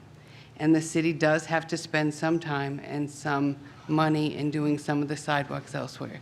And I think they are starting to pay some attention to it. But Berkeley Street is going to change, and the character of Berkeley Street is going to change. But it's time. Thank you. Alderman Tebow. Thank you, Madam President. As far as the elections go, great job by our city clerk. You know, there was no major issues in any of the wards that we had to worry about. And, you know, you guys did a great job. Our moderator, Jack Courier, and Jen Jordan, our ward clerk, did a fantastic job in Ward 8. So thank them and thank you for everything. Yesterday we had a Veterans Day parade, so thank you for all the veterans and for your service. I really appreciated seeing, you know, I'm not a big parade guy generally, but I love going to the Veterans Day parade, and it's an honor to walk down it because, and if I can, I go, because it's great to see the veterans on the side and be able to thank them personally for their service. So I thought that was it was a beautiful day for it too, which made it even better than if it would have been a rainy day or really cold. And lastly, 2.5 years ago when I ran, and I wasn't the only one that ran, mentioned sidewalks quite a bit. East Dunstable, for instance, could be fixed, but even looking at East Dunstable Road, it's far from the worst sidewalk in the city. During this election season, I was walking, I think it was Toll Street or Lock Street, somewhere over in the French Hill area, and there was a corner that was just destroyed, and I was like, this is a terrible, terrible sidewalk. But there's many sidewalks like that throughout the city that need fixing, and some, you know, like Alderman Clee said, with trees, especially even on Main Street. I think there's some that are like this, and you have to take the tree out. But there's some other ones. We need a sidewalk program, which we just don't have in the city.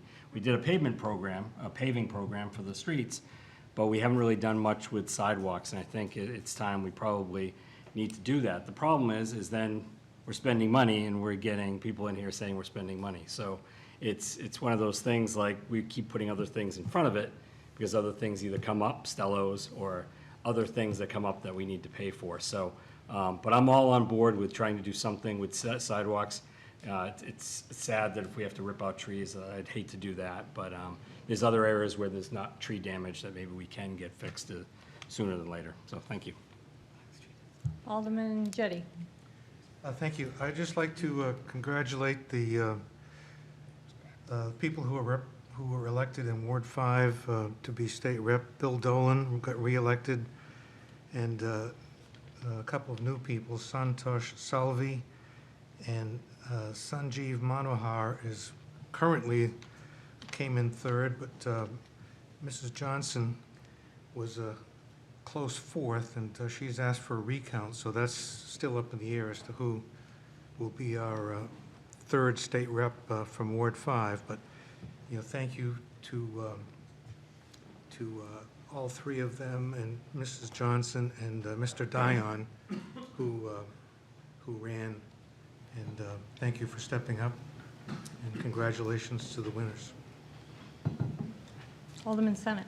Thank you, Madam President. I'd like to echo the comments, thanking everybody for their work on the election on the 5th.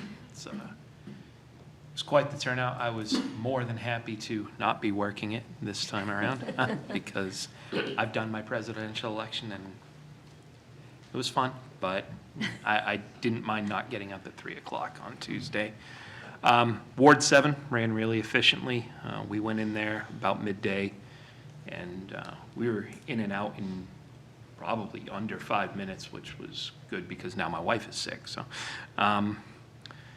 but yeah, I mean, we had many coming and going. I was really glad that we didn't have what I saw over at Ward 8 later that night when I went to get some dinner, and I saw the line wrapping around the building. That's not necessarily a bad thing. I think that's just a symptom of the location that they have there. but it was very encouraging to see that many people getting out and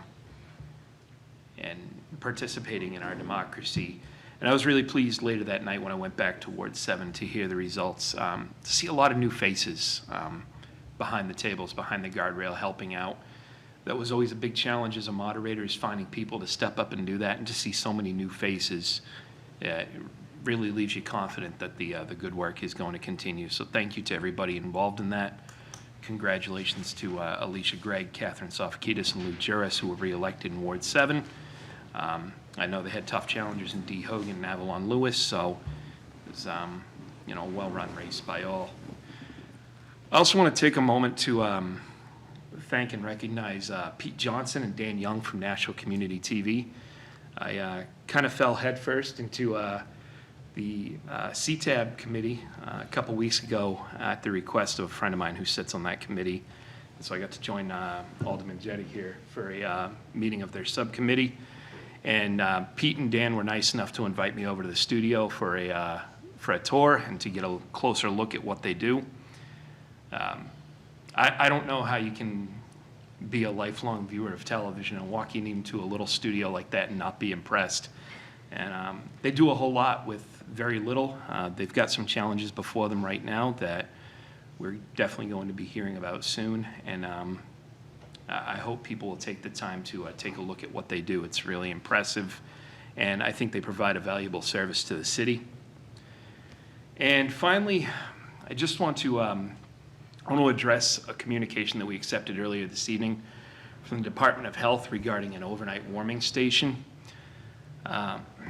This is something that we didn't really get around to approving last year, and I say last year sort of facetiously because it was earlier this year at the end of January, which in my opinion is just far too late to be addressing folks who are living outdoors in the elements.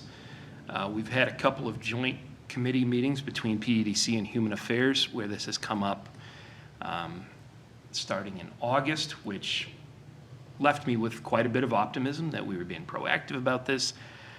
But then there wasn't much movement by the time we got to our next meeting in October, and now we've just received a communication that the RFP is going out for staffing, location TBD. And I know I'm a wimp, but it's cold out already.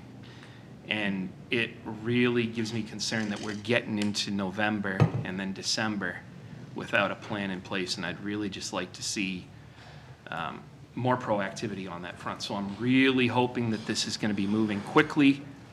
I suppose that remains to be seen, but I would invite anybody to who's interested and concerned about that to join us at those joint committee meetings, because I think there can be some good discussion. And that's all I've got tonight. Thank you. Alderman Clemmons. Thank you, Madam President. So I want to address some of the comments that were made at the public comment by a speaker. So I suppose we could parse words as far as, whether or not somebody actually commits suicide or if they attempt to. But to me, the thought of the action, is enough. And as something that I have struggled with in my own life, having attempted suicide in the past on multiple occasions, actually, it's something that I take very seriously. And so when I hear that there report, like I did, where there are youth that are indeed affected by laws that are passed by the government, which take away their liberties. I don't care who you are. If the government comes and takes away one of the rights that you have today and now it's gone tomorrow, that is going to cause you distress. It is. And some of those people, despite the fact, again, we're going to parse words on statistics, 0.03, 1 is enough. That rate should be 0. Should not be living in a society where people think that it is okay to have people commit suicide and move on with their agenda because maybe it's that's just the consequences thereof. I don't believe that. I don't believe that at all. And I think that we as a society can do better to include people. We can do better to make sure that folks have the right resources. We can make sure that we do the right things in government to make sure that we are not excluding people, but rather including people. Divisiveness is not a good thing. And some of the rhetoric around anti-LGBTQ plus issues on some sides of the political aisle is absolutely detrimental to people's mental health. And it is not right. And I will stand up to it every single time. Thank you. Alderman Lopez. I was planning to ride to the rescue of my fellow alderman, but apparently he can speak for himself quite well. But fear-mongering and medical fraud have no place in politics. Agreed. We said that many, many times on a different occasion. So I definitely agree. I just didn't have it on my bingo card to hear it from a detransition preacher or quoted here in this chamber tonight. I do think suicide needs to be taken very seriously. Threats of suicide, even just the ideation, the thought about it, and even the intent, those increase the risks. And those aren't isolated activities. Often suicides can be messy. Suicide attempts can be messy. They can be dangerous for law enforcement. They can be issues that traumatize and affect whole communities. So when we're looking at studies of youth self-reported suicide, I don't think we need to be looking at that and saying, oh, it's okay, they're just fibbing about it. I think we need to take all of that very seriously. And I don't think there's any cause moral enough to say that that's a cost of doing business. So I hope that the speaker didn't intend those particular words. I'm sure he'll correct the record on what his intention was, but I think if there was one thing we can agree on, peacemakers in the Middle East, but we can, I hope, agree that youth suicide is not something to be taken lightly. Additionally, I wanted to encourage the speaker who had a lot to say about sidewalks to communicate to the board in writing because he had a lot of statistics to offer, and that could be helpful for framing a discussion. I would point out that comparing the amount of sidewalks repaired versus sidewalks that we have is not necessarily the best way to do that math, and maybe we just want to focus on the sidewalks that are in need of repair versus those that are done. It is my understanding that the Public Work does have a sidewalk maintenance program. I've spoken to Lauren Byers about it multiple times, and I have seen a number of not only sidewalks being repaired, but also curb cuts being added and the ramps to allow people onto them. I think there are some areas where they needed to do that first before they could do longer stretches. And as Alderman Clee pointed out, there's some areas where there's terrain obstacles, whether it's the trees, whether it's the width of the road. I know that Lock Street, if I'm correct, is a project that she's been passionately working on for maybe 4 years now, and it's easier said than done. We had to get federal funding for it. It's a whole thing. So I don't want the public to get the impression that sidewalks just escaped our notice. I use them quite often. So there's a lot of work being done.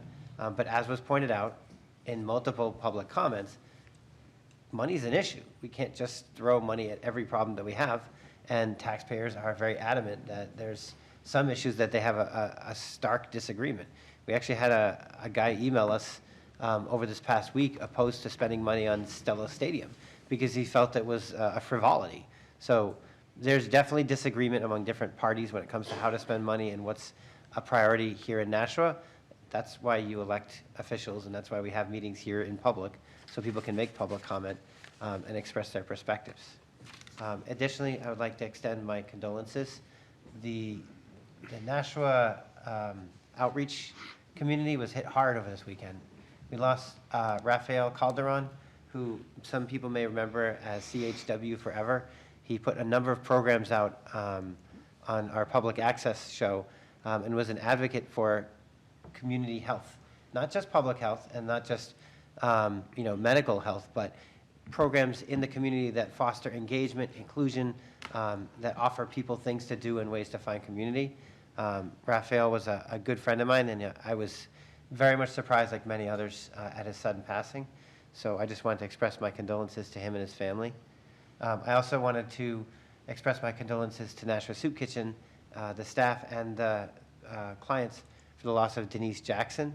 Denise was one of their outreach workers. I would say she was their secret weapon. And over the past year or so, she's been doing the lion's share of the work. And she was the voice who answered the phone when you have nowhere else to go or you're not sure where the next shelter is going to be.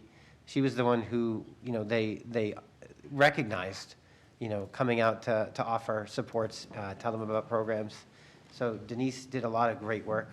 I know her loss will be deeply felt, and especially now that it's getting colder, I think we need more people than ever to step forward and reach out. So my condolences on behalf of her family as well. Alderman Gavea. Thank you, Madam President. Start off on kind of a more somber, sad note. Unfortunately, about 2 weeks ago now, I lost my grandfather, Joe Adamonis. He was a Nashua guy through and through, graduated class of 1963. Three-sport athlete, baseball, football, basketball.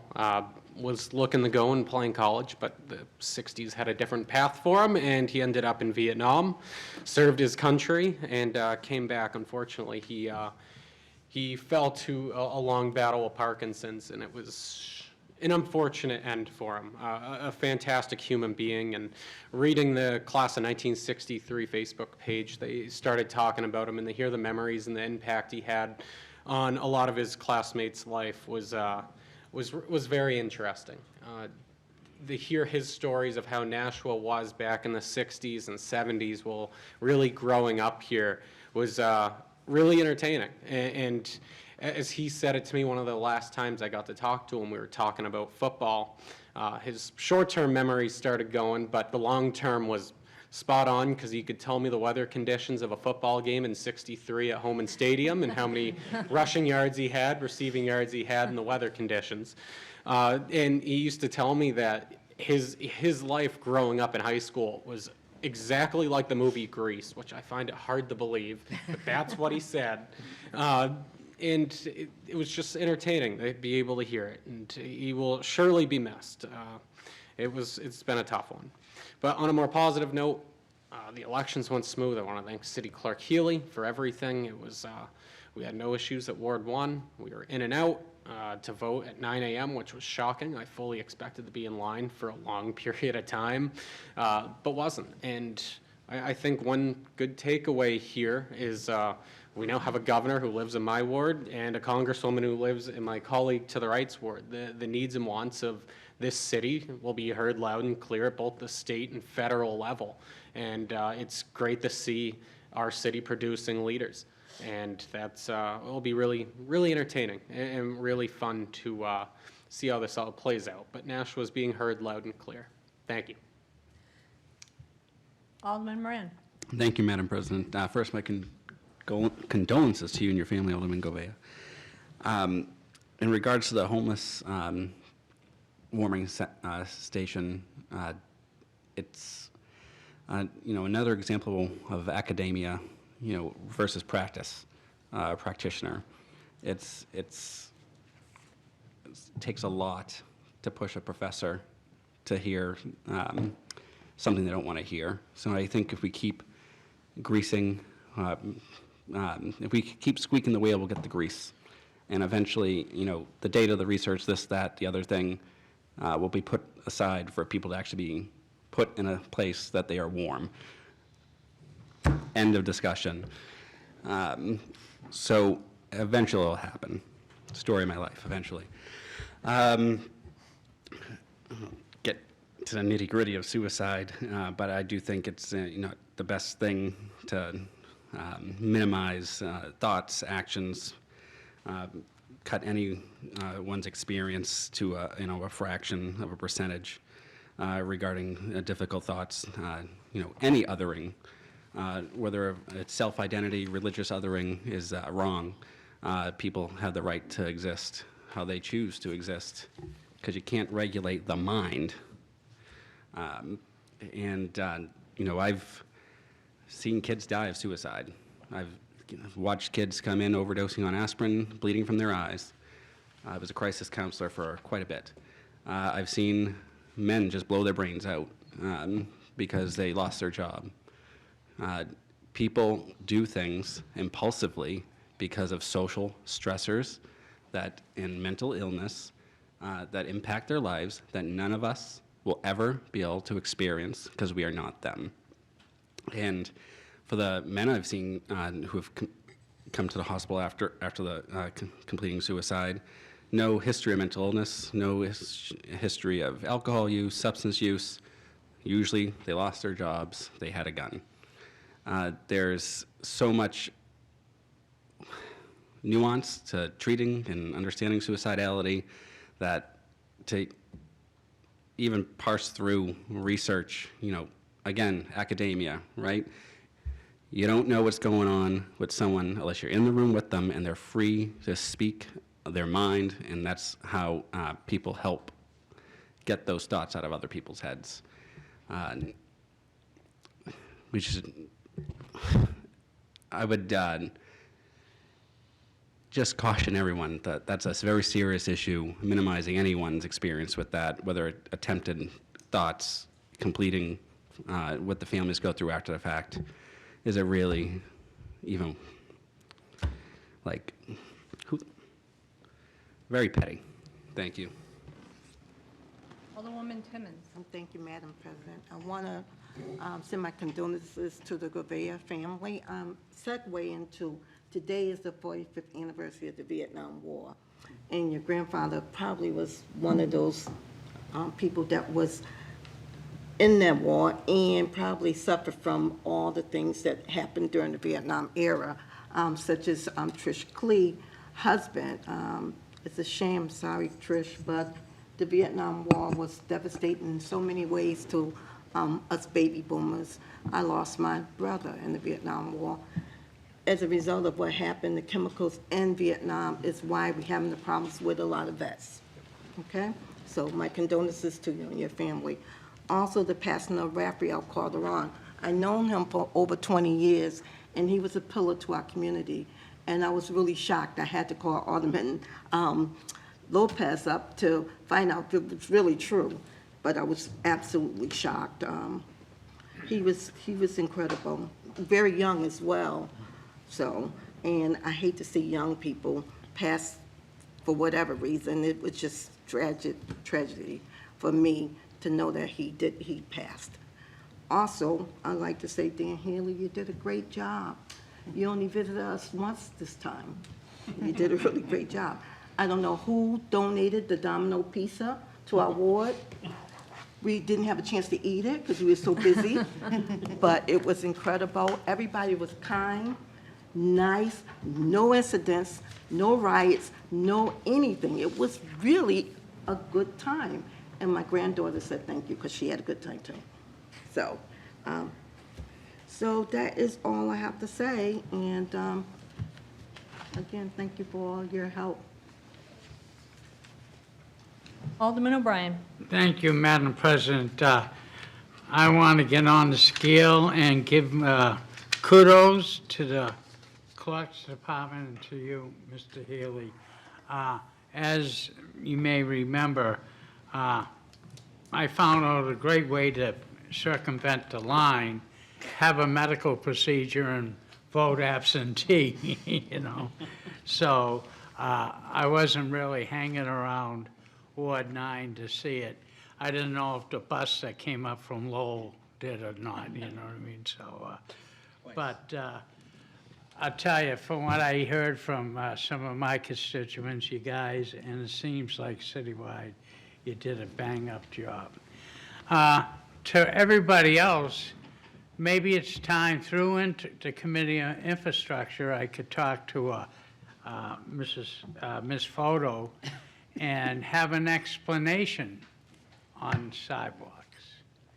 I do remember, I have to verify with legal, but in 1890, somebody came out and said, you can't make me shovel my sidewalk. So we, as a city end up taking care of them.